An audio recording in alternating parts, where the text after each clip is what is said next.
In volo gli Eurofighter e gli F-35 dell'Aeronautica Militare Italiana, assieme agli F-35 della Svizzera e gli F-16 americani, assieme per affinare le attività di coordinamento e favorire uno scambio di conoscenze tecniche. Un'esercitazione importante che arriva in un momento storico internazionale delicatissimo, alle porte il Medio Oriente in fiamme e la guerra tra Russia e Ucraina. L'aeronautica militare e la Forza Armata si prepara costantemente e costantemente garantisce il servizio di sorveglianza del nostro spazio aereo nazionale. Esercitazioni come queste con la SIFEX ci permettono anche di cooperare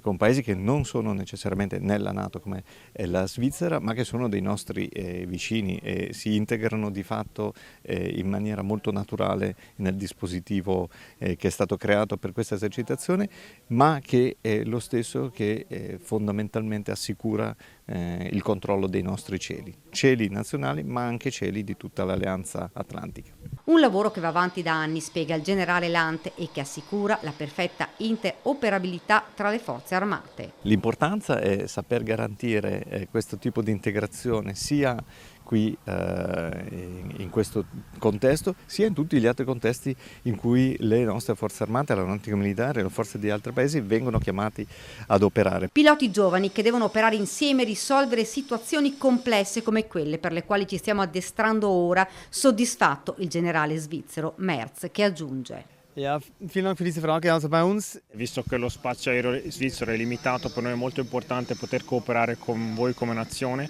perché avete delle disponibilità molto maggiori che le nostre, comunque a imparare a cooperare, e soprattutto perché noi abbiamo dei limiti che sono imposti da quello che è il servizio di volo, che non possiamo fare da noi. Per noi l'importante è anche questa collaborazione, poter anche avere delle forze che sono rappresentate dagli americani e da altre nazioni. Fino al 13 giugno le due nazioni opereranno insieme fianco a fianco, studiando procedure e attività nei cieli, i velivoli di forze diverse ma unite dalla stessa consapevolezza: difendere i propri territori.